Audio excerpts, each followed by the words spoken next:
Good morning po sa inyo lahat. Narito po kami ngayon sa Provincial Headquarters kung saan magsasagawa kami ngayon ng General Assembly kasama po natin ang iba't ibang mga founders dito po sa Rizal.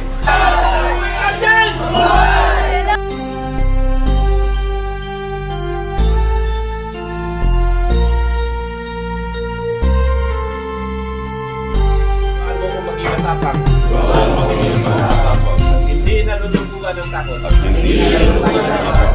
Disiplinado sa mga nakabababa. Nakataas man. Hindi nakapatid. Sa kaibigan mo. Malakas. Upang taakin ang pagwet na landas. Yagut leader.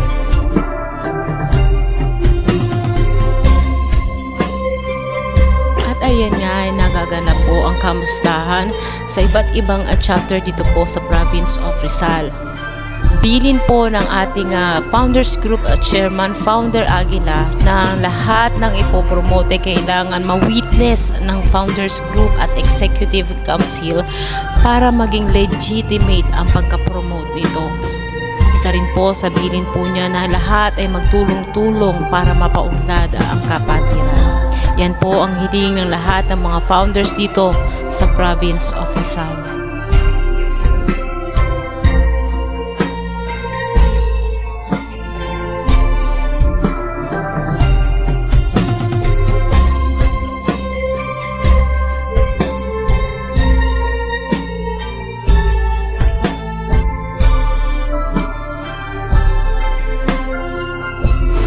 Napakaganda ng tagubilin ng lahat ng Founders Group kung paano mapapaunlad ang PGBI Rizal.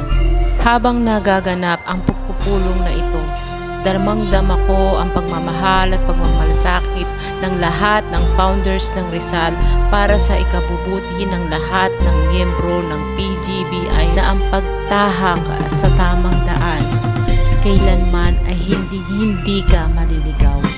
Ipakalat ang mabuting gawain at pagmamalasakit sa kapwa.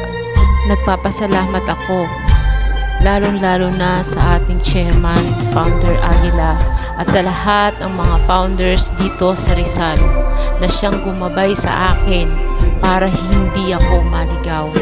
Kung kaya't masasabi kong proud ako bilang isang lehitimong PGBI na tinatahak ang tamang landas. Tayo na at magkapit-bisig.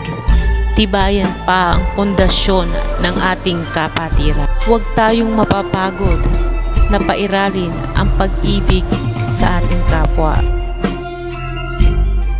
At ngayon, binabati ko po si Founder Birog ng Red Dragon at lahat ng mga miyembro nito. Congratulations po sa inyong lahat. At sa lahat ng aking mga kapatid sa balikat, maraming salamat po at nagkatipon-tipon tayong muli. Although ang ating pagkikita is quarterly ginaganap. At sa bawat pagkikita natin lahat, ay damang-dama ko ang pagmamahal ng bawat isa. Ikinararangal ko na ako ay isang PGBI. Mananatili po akong PGBI hanggang sa huling patak ng aking dugo.